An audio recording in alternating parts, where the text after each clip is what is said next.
Let's do something new here, right? I'm getting sick of making memes. I don't know about you. I'm getting sick of all of the real estate humor right now. And some of the best real estate humor, Matt, is in the comment section. The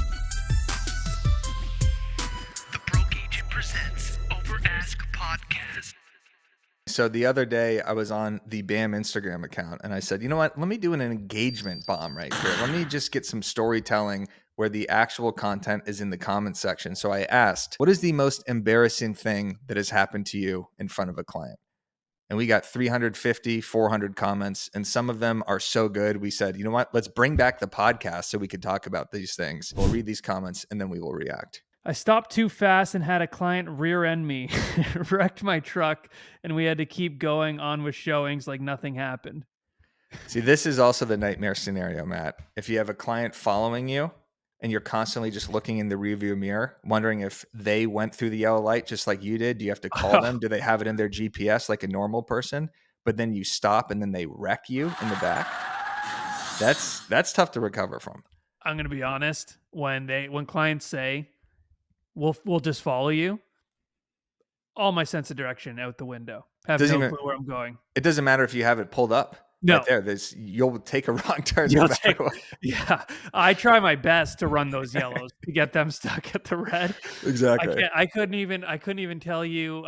If they said we'll follow you back to your house, wouldn't be able to do it. It puts, what's worse though, them following you or them being in your actual car? I don't know.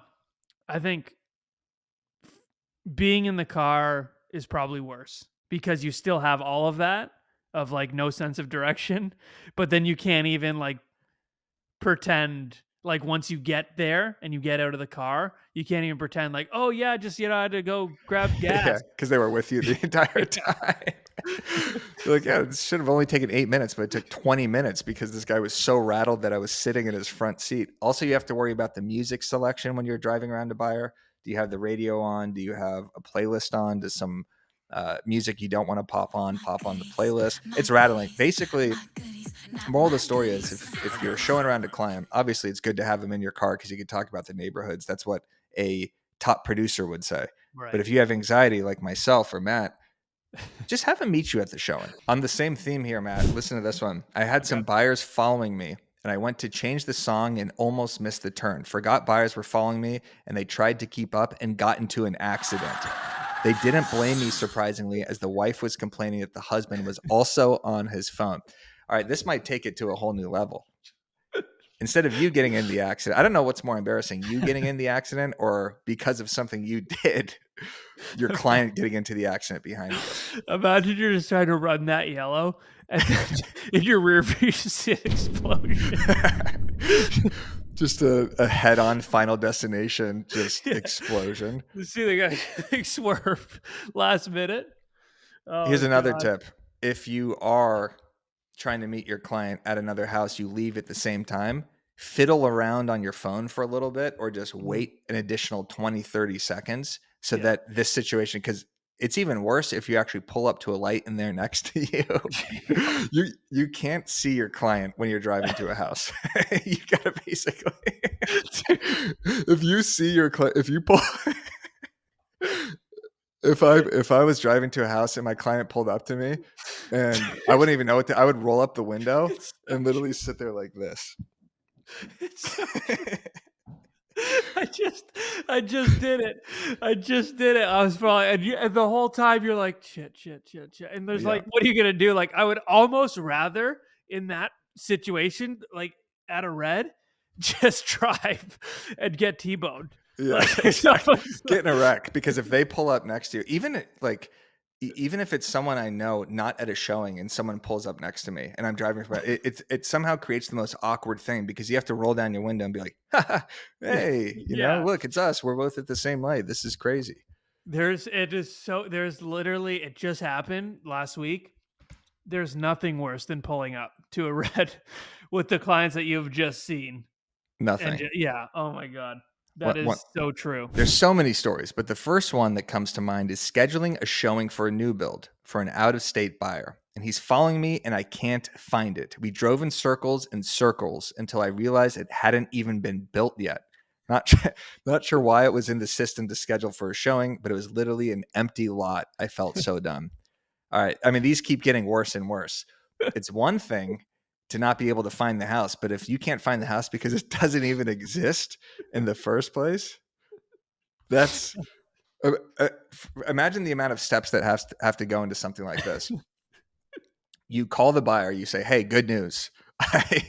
We got a showing booked for tomorrow at 2:00." The buyer stops whatever they're doing that day, gets in their car, follows you, meets you to wherever the destination is, and then you're just going in circles, and then you have to get out of the car and say, "This place doesn't even exist." Sure. And this is an out of state buyer. This Oh is yeah, not like this guy. This client showed up 15 minutes away from here. Like this was a took their entire day to come see this house they're excited flew about, there probably. and they drove them around. And not only could they, you know, probably getting frustrated driving around, "Oh, I can't seem to find the damn thing." You just literally get out and you're just at a on a bunch of dirt, and you're like, Yeah. "Well, this is it." Just a couple of people in hard hats. They're just getting started on the project right there. That's probably a point where that client says, "Yeah, I'm going to go ahead and switch buyer's agents on this one." I think 100%. that's one where you call it. It's one thing, to get in a wreck with the agent. It's one thing if the agent can't find the place because they're rattled. That's even kind of grounds to show like, all right, well maybe this person doesn't have it under pressure if they can't even drive. Yeah. If they This can't even person drive. this person not only like just think of like what that buyer's thinking. Like your real estate agent can't even show you a house. Yeah. Like they just didn't even bring you to a house. Like An it's like empty plot of land while driving in circles. So the entire time the buyer is following this person thinking, all right, how incompetent is this person? They can't even find it. And then they're just nothing to even be there for. That's so a little tip, and take what you will from this, but whenever I'm with new buyers that I have never taken out before, I do extra due diligence. I'm calling, I'm making sure. Sometimes I'll show up 40 minutes before, just drive the neighborhood a little bit, make sure, there's been a couple times I can't unlock the door. yeah. Some of those locks are tricky. Just like go above and beyond with those ones because that first impression's everything. Matt, before every showing, he goes there 6 hours before and just drives the route to make sure the buyer doesn't see him making any wrong turns. So Yeah, you could see him driving around every road. I just start like timing myself. Exactly, Yeah, just plotting it out. yeah. But that's another thing. People, clients don't appreciate the art of scheduling like 5 or 6 showings in a row. Absolutely. You know? It is an art. It's the locations, you're taking into account traffic, you're taking into account, oh, maybe this showing's going to take 15 more minutes. If Yeah. that's the case, then I got to schedule this one 30 minutes in advance. And if one of those showings, Matt, if one of them gets canceled, you may as well just end it right there because Yeah.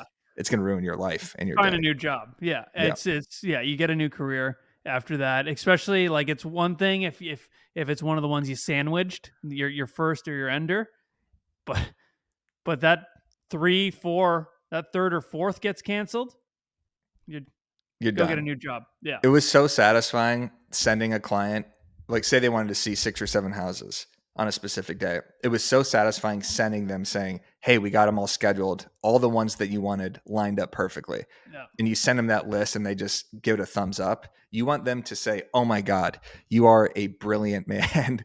You're a Yeah. genius. I can't believe you did this. It must have been so difficult for you to contact the sellers of each of these and have them get back to you and schedule them at this perfect amount of time, spread apart perfectly." Right. Yeah. But of course, they don't do that They don't because why appreciate would that. they? No. Yeah. This episode was brought to you by BAMX, which is our community, our platform, the fastest growing membership in real estate right now. We have over 2,500 plus members. And let me tell you what you get if you become a member of BAMX. Every single damn week, you get 3 social media templates, you get 2 video scripts, you get 1 video script. Every single month, you get a new course and training on marketing topics, agent tactics, objection handling, profile optimization. Think about it like Google for real estate, where you could just type in some sort of skill you want to learn. Oh, you want to learn mini chat automation? We have it in BAMX. You want to learn how to optimize your profile? We got it in BAMX. You want to learn how to follow up with your leads? We got it in BAMX. So all you have to do is search. You get a new course every single month. You get access to our bi-weekly mastermind and, of course, our private Facebook community and exclusive offers on all of our in-person events. So become a member of BAMX today. Use code OVERASK for 10% off at checkout. There's a link down in the description. I'll see you in BAMX.